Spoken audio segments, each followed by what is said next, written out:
하나님께서 누리는 최후 승리라는 제목으로 하나님의 말씀 전해주시겠습니다.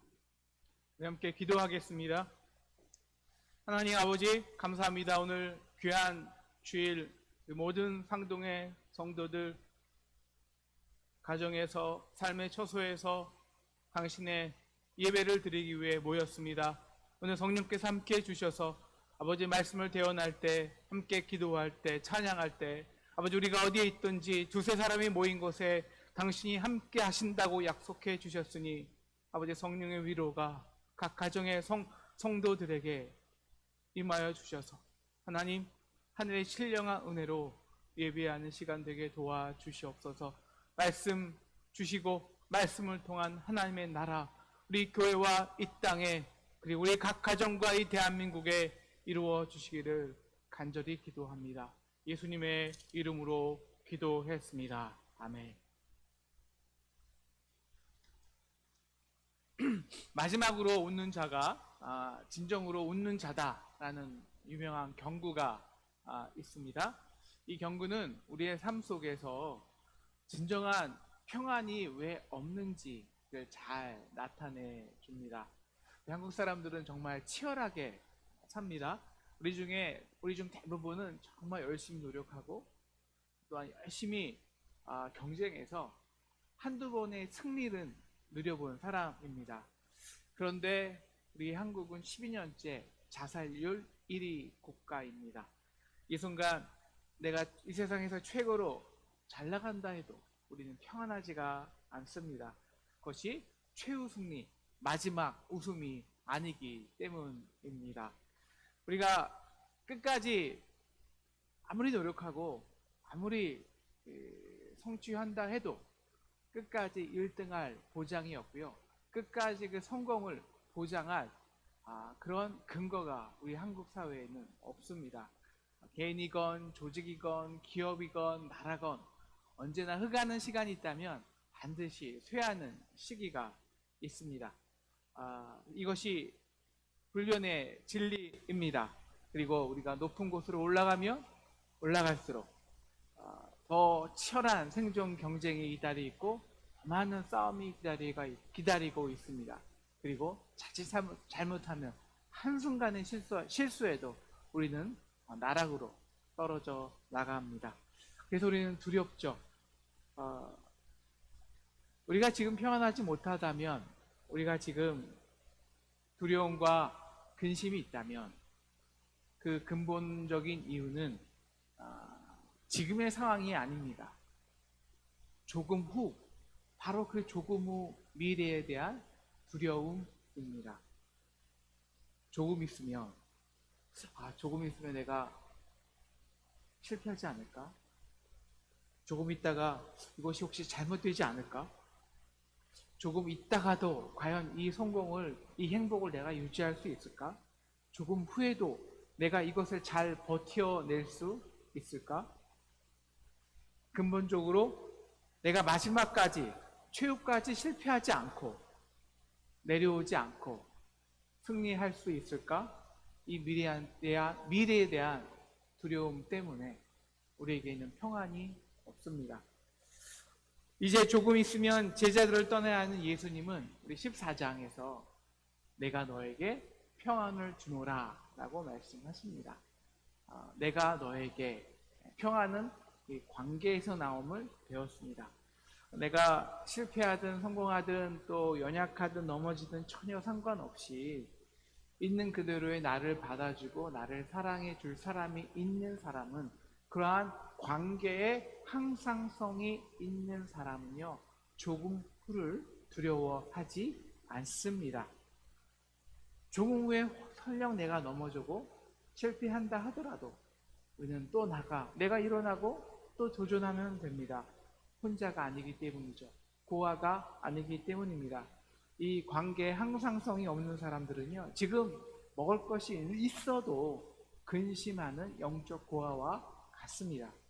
내 수중에 돈이, 혹은 내가 있는 그 아직까지 괜찮은 그 건강이 조금 후에 어떻게 될지, 조금 후에는 괜찮을지 이러한 걱정이 없습니다. 그런데 이 항상성 관계가 없는 사람들은요, 바로 이 항상 조공과 염려인 거예요.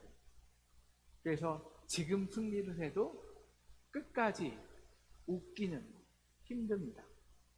오늘 16절에서 19절까지 반복적으로 나오는 것이 있습니다. 바로 조금 있으면이라는 것입니다. 우리 16절에서 19절에만 벌써 7번이 나옵니다. 조금 있으면, 조금 있으면. 이 오늘 말씀에는 예수님께서 조금 있으면 내가 내일 십자가를 질 것이다, 죽을 것이다. 그래서 너희가 슬퍼하고 곡할 것이다. 그리고 세상에서 환난을 당할 것이다. 그러나 또 조금 있으면 내가 다시 너에게 오리니 너의 기쁨이 충만할 것이다. 누구도 너의 그 기쁨을 빼앗지 못할 것이다. 마치 이 기쁨은 해산의 고통과 같아서 해산할 때는 아프지만 그러나 해산 후에 그 아이를 어머니가 배 위에서 딱 맞이한 순간 그 기쁨은 빼앗을 자가 없을 것 같이 그 기쁨은 최종적 기쁨이라는 것입니다. 여기서 우리는 두 가지 종류의 조금 있으면이 있는 것을 알 수 있습니다. 첫 번째 조금 있으면은 세상과 친구가 된 사람들의 조금 있으면입니다. 그들은 자신의 손에 권력과 힘과 돈이 쥐어질 때 평안합니다. 이것을 우리는 팍스 로마나라고 배웠죠. 그런데 이 평안을 누리는 사람은 그 평안을 누리는 사람은 이 조금 있으면이 너무 두렵습니다. 그래서 세상 속 혼자 고아로 살아가는 사람들의 이 궁극적 관심은요, 지금의 행복이 아닙니다. 지금이 영어로 present이잖아요. 지금이 선물이어야 되는데 그 선물을 누려보지 못해요. 오로지 조금 있으면 내일 후에 그 조금 후에 일어날 일이 궁극적 관심입니다. 조금 후에 실패하면 어떡하지? 조금 후에 사람들이 나를 배반하면 어떡하지? 조금 후에 아파트 가격이 떨어지면 어떡하지? 경제가 돌아가지 않으면 어떡하지? 바로 이 조금 후에. 그래서 지금 웃는 것이 아니라는 것입니다. 또 다른 조금 있으면이 있습니다. 바로 예수와 친구가 된 사람들의 조금 있으면입니다. 십자가의 은혜로 이제 더 이상 종이 아니라 예수의 친구가 된 사람들은 예수의 마음을 압니다. 그래서 물론 세상의 힘과 권력과 돈이 있어도 물론 감사하기는 하지만 그것 때문에 평안을 누리지는 못합니다. 이제 평안이 누려지지가 않아요. 그것 때문에 오히려 불편할 때가 더 많이 있습니다. 오히려 그 힘과 권력에 의해서 소외당하고 상처당한 사람들을 보면 그 마음이 동해요. 그래서 위로하죠. 그들은 세상에 권력과 힘 있는 자들의 편에 서지 않습니다. 그래서 세상 권력자들에 의해서 언제나 환난을 당하고 고난을 당합니다. 오늘 16장 2절에 예수님은 이제 친구 제자들에게 이렇게 말씀하시는 것입니다. 비록 사람들이 너희를 출교시켜도 죽기까지 핍박을 해도 두려워하지 마라. 지금은 근심 마라. 조금 있으면 너의 기쁨을 빼앗을 자가 없다고 하십니다. 그 기쁨이 최종적 기쁨이라는 것이죠. 마지막에도 웃을 수 있다는 것입니다. 그 비결은 그들이 이제 혼자가 아니라 예수 안에 있는 사람들입니다. 예수로 인해서, 십자가로 인해서 아버지와 끊을래야 끊을 수 없는 관계가 딱 형성된 사람들이기 때문입니다. 그래서 지금은 환난을 당하나 그러나 조금 있으면 최종적 승리가 주어집니다. 그런데 어떻게 이 최종적 승리가 주어진다는 것을 아냐? 무엇이 증거냐? 무엇을 보면 알 수 있냐? 그래서 나 이제 나에게는 최종적 승리가 있다고. 이게 저기가 끝이야. 진짜 웃을 수 있어. 언제 아냐? 바로 지금 환난을 당하고 있으나 지금의 환난입니다. 그 환난은 바로 지금 내가 예수 안에 있다는, 예수의 길을 가고 있다는, 자기 십자가를 지고 있다는 너무나도 명확한 증표이기 때문입니다. 그래서 이제 곧 내게 최종적 승리가 주어진다는, 꼭 그것이 임박했다는 그 증거를 가지고 살아갑니다. 그래서 어렵지만 담대합니다. 그 담대함 속에는 빼앗을 수 없는 평안과 기쁨이 숨겨져 있는 거예요. 오늘 왜냐하면 이제 우리가 관계를 누리기 때문이에요. 관계를. 하나님 나를 사랑하시는구나. 내가 예수 안에 있구나. 이게 느껴져요. 그래서 오늘 예수님이 27절에서 이렇게 말씀하시죠. 이는 너희가 나를 사랑하고 또 내가 하나님께서 온 줄을 믿었으므로 아버지께서 친히 너희를 사랑하시느니라. 친히 너희를, 아버지가 나를 이렇게 사랑하는구나 아는 거예요. 예수님이 왜 십자가 앞에서도 우리에게 평안을 선포할 수 있었을까요? 바로 예수님이 그 십자가에 헌신할 때 인간적으로 아버지와 끊어지는 아픔이 있지만 이제 성령을 통해서 성부, 성자, 성령이라는 이 완전한 사랑의 관계 속에 들어가시기 때문입니다. 그래서 예수님은 십자가 앞에 자신의 몸을 던질 때 혼자가 아닌 성령과 성부와 성자의 관계 속에 온전히 자신을 의탁하실 수 있는 것이죠. 사랑하는 상동 성도 여러분, 내 힘과 능력으로 얻는 승리는요, 결코 우리를 최종적 승리를 맛보게 할 수 없습니다. 그것은 조금 있으면 우리에게 더 큰 두려움으로 다가오고요, 더 큰 근심으로 다가옵니다. 우리가 먼 것 할 거 없이 우리 요즘 돌아가는 정치만 봐도 알지 않습니까? 오늘의 승리자가 내일의 루저가 되고 오늘의 루저가 또 내일의 승리자가 됩니다. 십자가로 예수와 진짜 친구가 된 사람들은, 그래서 그 십자가로 내가 아버지 안에, 내가 너 안에, 그리고 아버지가 우리 안에 있음을 확신하는 사람들은 예수 안에 승리가 나의 최종적 승리임을 압니다. 그 비결은 간단합니다. 예수 안에 있기 때문입니다. 예수 안에. 그래서 내가 스스로 쟁취하는 승리가 아니라 성부와 성령으로 이 땅에서 승리한 그 최종적 승리가 그냥 나의 승리로 그 관계성에 의해서 거저 선물로 주어지는 거예요.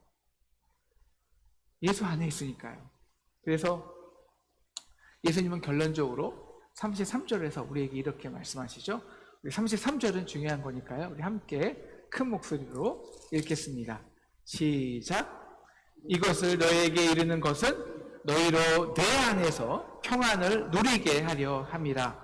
세상에서는 너희가 환난을 당하나 담대하라. 내가 세상을 이기었노라. 아멘. 예수 안입니다. 여러분, 승리는 그냥 조금 있으면, 시간이 지나면 주어지는 것이 아닙니다. 그러니까 예수 안에 있을 때, 예수의 십자가를 질 때, 예수의 부활이 내 부활이 되는 것이고 내 승리가 되는 것이죠. 이것이 우리가 인간적인 방법으로 최종적 평안을 얻지 못하는 이유입니다. 많은 청년들이나 사람들이 십자가 설교를 하면 이제는 좀 식상해해요. 십자가로 승리하는 거 알아요. 매일 들었어요. 매일 찬양도 해요. 그런데 우리는 세상에 있잖아요. 그렇죠? 여러분, 이 세상에는 누가 승리하나요? 무엇이 승리하나요? 우리 매일 경험하잖아요. 결국 세상은요, 힘 있는 자들이 승리하고 권력 있는 자들이 승리해요. 아니, 주님이 십자가로, 아니, 생각으로는 알고 믿음으로는 알지만 현실적으로 어떻게 구체적으로 이 세상을 승리하냐는 거예요. 예수가 어떻게 세상을 승리하는지 보여달라는 거예요. 이 질문은 누가 했냐면요, 그 1세기 그 초대교회, 특히 이제 AD 90년에 그 로마 황제 도미티안 황제의 극심한 그 억압과 핍박을 받은 우리 초대교회 성도들이 한 질문입니다. 물론 그래서 요한은 예수님이 그 제자들에게 내가 세상을 이겨내라 이 말을 들었어요. 그래서 오늘 적었겠죠. 그런데 그 지금 자기가 목양하는 그 로마 속에 있는 성도들에게, 그 극심한 고통과 환난을 당하는 성도들에게 이것을 가르쳐주고 싶은데 도저히 가르쳐줄 방법이 없어요. 그 세상에 환난을 당하는데 어떻게 이기냐고요. 지하 13층을 뚫고 파고 들어가서 겨우 생존하는 사람들에게 어떻게 십자가로 이기는 것을 가르쳐줄 수 있겠어요. 그러한 요한에게 하나님은 반모섬에 가서 요한에게 계시를 주는 거예요. 어떻게 인류의 역사 속에서 구체적으로 이 예수 그리스도가 인류의 최종적 승리자가 되게 하는지 구체적인 그림과 모양과 이야기와 서술을 하는 것이 바로 요한계시록입니다. 그 중에 오늘 저와 여러분은 그 한 장면만 제가 여러분에게 소개하려고 해요. 바로 이제 요한계시록 5장에 있는 말씀인데요. 이것은 요한계시록은 다시 말하면 그 십자가가 어떻게 세상을 최종적으로 승리하는지를 보여주는 장면입니다. 요한계시록 5장은 이 모습을 보여줘요. 요한이 딱 계시로 눈을 보니까 저 하늘 보좌에 계신 그 이의 오른손에 뭐가 있냐면 두루마리가 있어요. 두루마리가.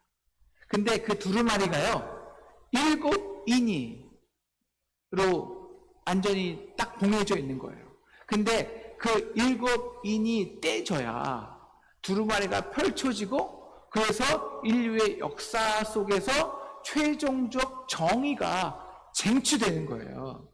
그런데 요한이 아무리 봐도 그 마지막 이 인류의 역사의 최종적인 정의를 취할 수 있는, 다시 말하면 그 7인을 뗄 수 있는 사람이 아무도 없는 거예요. 그 최종적 정의 7인이 떼져야, 그래야 지금 환난을 당하고 있는 로마 자신의 성도들에게, 로마 속에서 환난을 당하고 있는 성도들에게 위로할 수 있는데, 그래서 이 요한이 울어요. 이 누가 7인을 뗄까? 그래서 역사의 최종적 정의를 쟁취할까? 바로 그때 5절 어떠한 장로가요, 이렇게 말하고 있는 겁니다.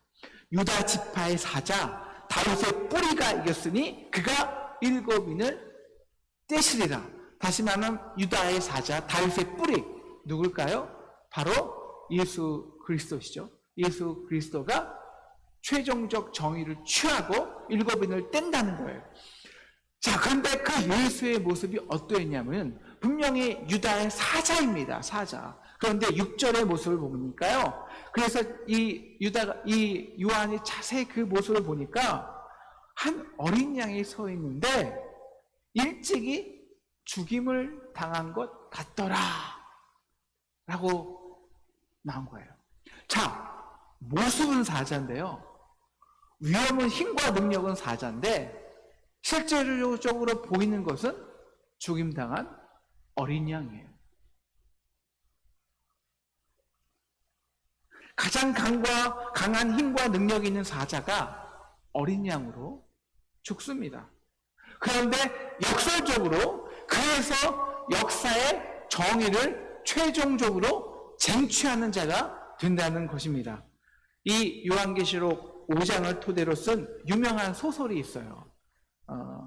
영화로 나와서 히트도 했는데 혹시 어떤 영화인지 아십니까? 그 나디아 연대기입니다. 나디아 연대기. 이럴 때는 좀 이렇게 영상이 있어서 제가 한 잠깐이라도 영상을 보여드리면 너무 좋을 텐데요. 거기에 보면은 이 사자가 진짜 희생양이 돼요. 그런데 오히려 그래서 모든 사람들이요, 그를 진정한 사자, 우리를 통치하는 진정한 통치자라고 마음으로 받아들이는 거예요. 그리고 그 사자가 나중에는 죽었는데 부활을 하잖아요. 그 원작자인 C.S. 루이스는 이렇게 말해요.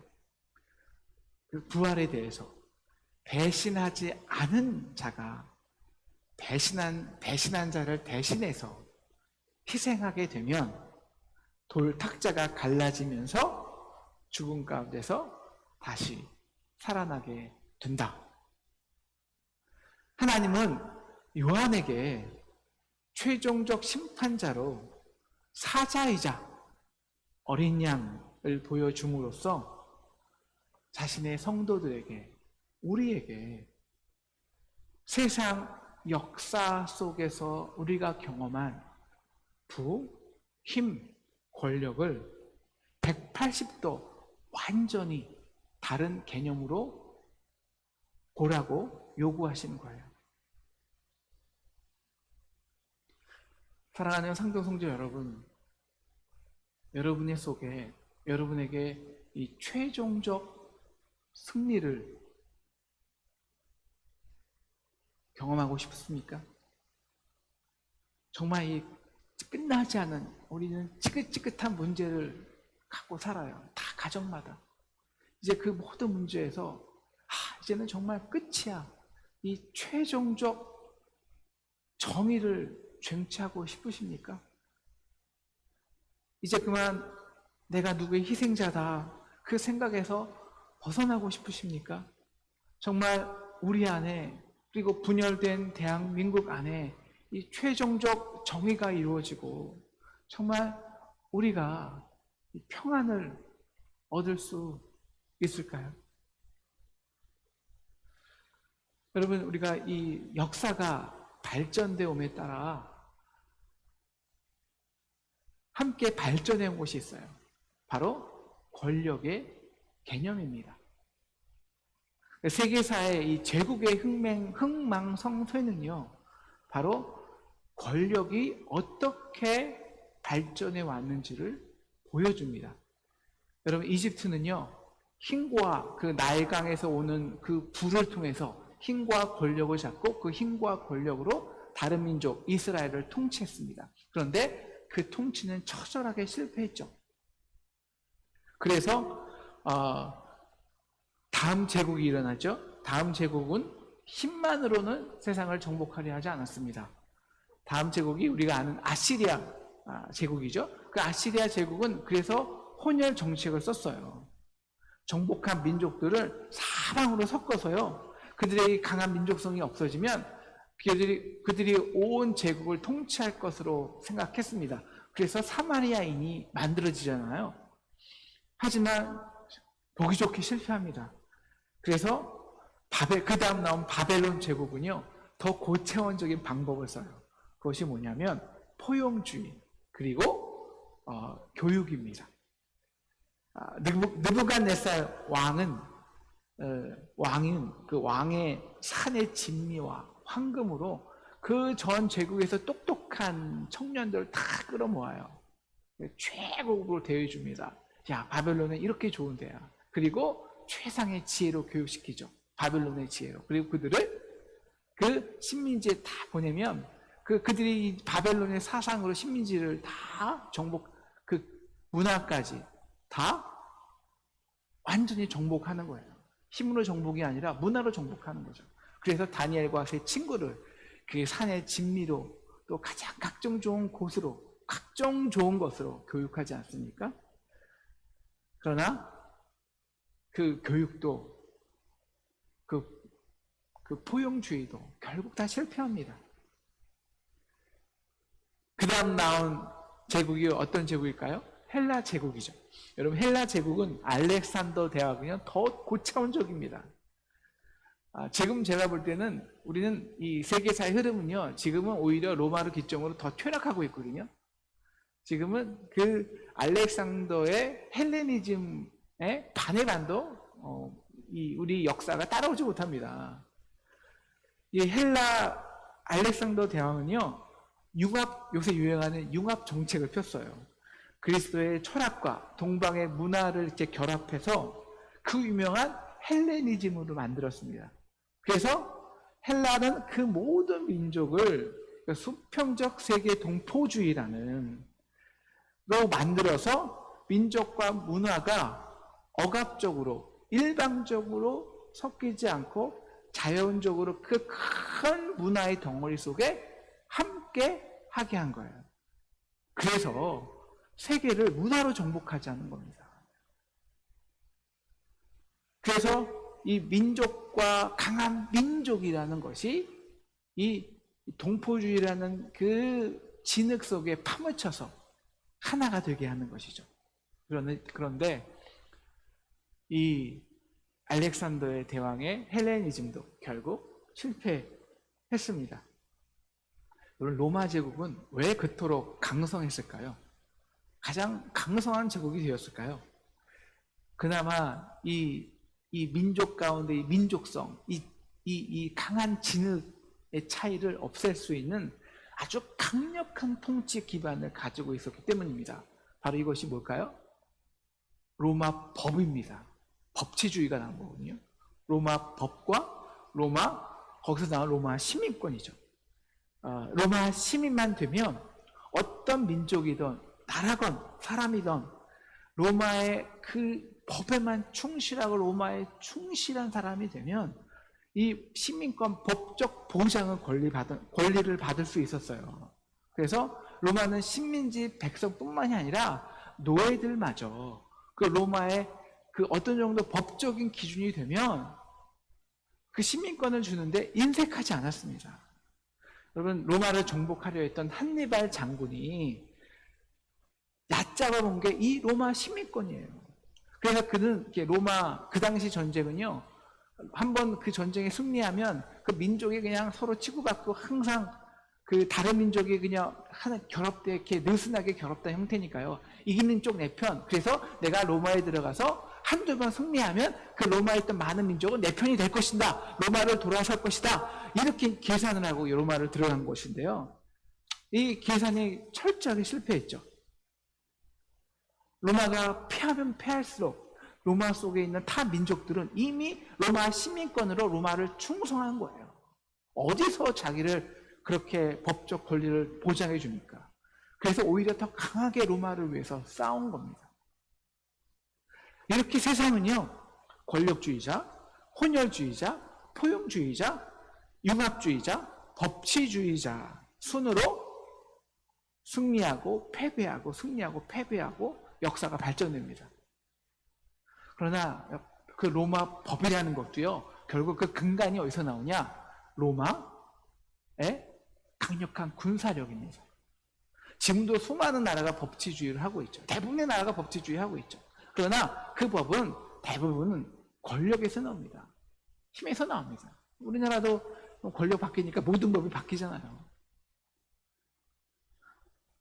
로마가 그래서 그 권력을 유지하기 위해서 고안해낸 가장 극단의 것이 십자가 처형이에요. 내가 감히 로마를 대항해 로마 법을 어겨? 그러면 너는 이렇게 죽어. 이것이 십자가예요. 그래서 가장 끔찍한 죽음을 고안해낸 것이에요. 왜? 그 누구도 그 로마 법을, 로마의 권력을 대항하지 못하게. 그런데 예수님은 그 십자가를 이겼습니다. 어떻게 그 십자가가 이 세상에 가장 강력한 그 로마라는 힘을, 제국을 이길 수 있었을까요? 그것은 딱 하나입니다. 힘의 방향을 완전히 정반대로 간 거예요. 완전히 정반대로. 십자가가 무엇입니까? 하나님이 세상을 이처럼 사랑하사 독생자를 주셨으니, 여러분 결국 십자가란 사랑입니다. 우리가 계속 요한복음을 통해서 배우는 것이 있습니다. 사랑은 vulnerability. 여러분 우리가 사랑하게 되면요, 진짜 사랑하게 되면 관심이 이기려 하지 않습니다. 힘을 쓸 수가 없어요. 사랑하게 되면 상대를 내 생각이나 철학으로, 우리의 법과 정의로 변화시키려 하지 않습니다. 오히려 내가 가지고 있는 모든 것을 상대의 연약함을 위해 포기하는 거예요. 즉 사자가 어린 양이 되는 거예요. 이것이 십자가입니다. 십자가는 내 편으로 통합하자 그러지 않아요. 오히려 십자가의 능력은 가장 강한 자가 모든 사람의 형편과 아픔과 문화 속으로 들어가는 거예요. 말씀이 육신이 되어 우리 가운데 임하시니. 그래서 나를 상대의 아픔과 연약을 위해서 다 내어주는 겁니다. 그래서 십자가만이 모든 민족을, 모든 진흙을 하나로 통합할 수 있는 거예요. 철은요, 진흙을 이길 수가 없어요. 힘은요, 그 어떤 힘이든지 그 수천 년 동안 쌓아놨던 민족과 문화를 이길 수가 없어요. 그 생명력을.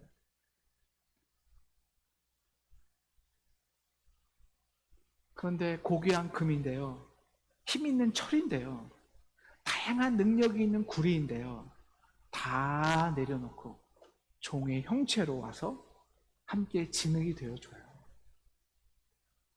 그렇게 우리와 같은 흙이 되신 것입니다. 그리고 우리 연약함과 죄악과 가난함을 담당하시고 고통당하시고 십자가에서 진흙과 먼지처럼 죽어 가셨습니다. 그리고 그 십자가가 그렇게 모든 제국을 깬 것입니다. 그래서 로마 2000년 전에, 2000년 동안 이 세상의 역사 속에 가장 강력한 로마가 등장하고, 그 로마를 십자가로 깬 후에 이 땅에 진정한 사랑과 복음이 선포된 거예요. 이것이 기독교입니다. 세상의 지혜는 이거예요. 지피지기면 백전백승이다. 다시 말하면 나와 적을 구분하고 분별하여서 구분 짓는 것으로 시작합니다. 그러나 진정한 지혜는 나와 적과의 다름을 허무는 것입니다. 그리고 마지막으로 힘으로 상대를 이기는 것이 아닌 상대의 연약함과 함께하기 위해 내 힘을 내려놓고 아파하는 것입니다. 배반하지 않는 이가 배반당한 자를 위해 희생하는 것입니다. 이렇게 유다의 사자지만 예수님은 어린 양이 되어 십자가로 세상을 이기셨습니다. 최종적 정의를 쟁취했습니다. 여러분, 샬롬은요, 이 최종적 정의가 쟁취되지 않은 평화는요, 평화가 아니에요. 사랑하는 상동 성도 여러분, 이제 우리도 이 예수 안에서 최종적 승리자가 됩시다. 우리가 예수 안에 있다는 증거는, 구원받은 자라는 증거는, 십자가를 경험한 자라는 증거는 바로 이것입니다.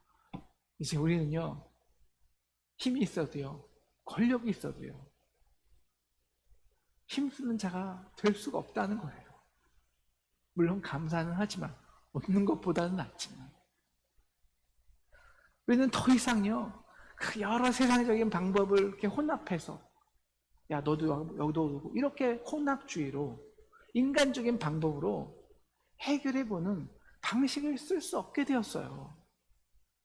일단 힘과 권력을 키운 다음에 상대를 포용하자 이라는 인간적인 평화도 이제는 내키지가 않아요. 아직도 우리가 법치주의로 법으로서 모든 걸 해결하려고 하는 사람들이 있습니까? 물론 법치는 중요해요. 법을 사용해야 합니다. 그런데 그 법으로서는 잠깐의 해결은 되지만 최종적 정의는 쟁취될 수가 없어요. 이런 제국의 방식으로는 우리의 힘과 능력으로는 다른 이를 패자로 희생양으로 만드는 승리는 합니다. 하지만 그 승리는 조금 있으면 이러한 불안만 증폭시킬 뿐입니다. 우리가 진짜 예수 믿잖아요. 십자가를 경험했잖아요. 그러면 우리는 이 제국의 방식을 다 내려놓을 수밖에 없어요. 왜? 그것은 이미 십자가가 다 이겨놓으신 것이기 때문입니다. 그 너와 십자가 사랑 안에 거할 때, 그 예수 안에 있을 때 우리도 우리 스클랜더 선교사님처럼 종을 친구로 삼을 수 있고요. 우리도 에비슨 선교사처럼 힘 있는 양반들이 아니라 상처받은 한 백정을 친구로 삼을 수 있는 것입니다. 바로 그럴 때 그 십자가의 능력은요, 그 진흙의 생명력이 돼요. 그래서 사람들의 가장 깊은 마음과 영혼까지 침투하는 거예요. 그래서 유대인이나 헬라인이나 종이나 자유자나 남자나 여자나 그 모든 차이가 그 사랑 앞에 무너집니다. 그리고 하나 됩니다. 누가 이기고 지는 것은 최종적 승리가 될 수 없습니다. 그 사랑에 모두 무너질 때 우리 모두 최종적 승리자가 됩니다. 사랑하는 상동 성도 여러분, 이제 십자가를 경험한 저나 여러분은 세상 방식으로 팍스 로마나로 평화 기쁨을 누릴 수 없게 되었어요. 세상적으로는 슬프죠. 그 기쁨이 안 누려져요. 우리 그 기쁨, 이런 기쁨이거든요. 내가 열심히 노력하고 교육한 후에 내가 교육한 것이 착착착착 맞아 떨어질 때, 야 되는구나, 야 이제 승리자가 되는구나. 이게 기쁨이 안 된다니까요. 오히려 환난을 당합니다. 세상에서 너희가 환난을 당하나. 그런데 담대하라. 이런 가벼운 기쁨이 아니라 담대함으로 살아가는 사람들입니다. 진리는 날로 담대합니다. 바로 약간의 고난이 있지만 그렇다고 예수님이 감당할 수 없는 고난을 주시지 않거든요. 고난이 있지만, 그런데 그 고난 속에서 뭐가 확증되냐면요, 예수 안에 있구나. 예수 안에 있구나. 여러분, 말씀이 느껴지고요. 말씀이 시냇가의 시기 나무처럼 말씀이 내 안에 들어오는 게 느껴지고요. 하나님 나를 사랑하시는 그 느낌이 그 나의 진액 생명 속으로 들어옴이 느껴지고요. 그래서 내 안에 매일 소생함의 역사가 있고요. 여러분, 그래서 담대한 거예요. 담대함으로. 잔잔한 담대함 속에 형언할 수 있는 기쁨이 포함된 거예요. 이것이 우리가 살아가는 방식이에요. 조금 있으면 예수 안에 이루어질 최종적 승리. 그래서 담대함으로 살아가는 자들이 예수 안에 있는 자들입니다. 사랑하는 상동 성도 여러분, 이제 우리는 예수로 인해 종이 아니라 친구가 되었습니다. 지금 잠시의 고난이 있지만 그 험한 십자가를 최후 승리의 확실한 보증 수표로 삼고 이제 조금 있으면 쟁취될 그 최종적 승리를 위해 오늘도 담대히 예수 안에 살아가는 저와 여러분이 되기를 주님의 이름으로 축원합니다. 우리 21일 동안 이렇게 예수 안에서 살아가는 우리 저와 여러분 되기를 부탁드립니다. 기도하겠습니다. 하나님 아버지, 진리는 날로 담대합니다. 하나님, 우리가 그 얄팍한 기쁨으로 살아가지 않고 담대함으로 살아가서 조금 있으면 우리에게 주실 그 최종적 승리, 최후에 웃을 수 있는 자 되게 도와주십시오. 특별히 우리가 21일 동안 새벽 기도를 통해서 하나님의 말씀을 대면하려고 합니다.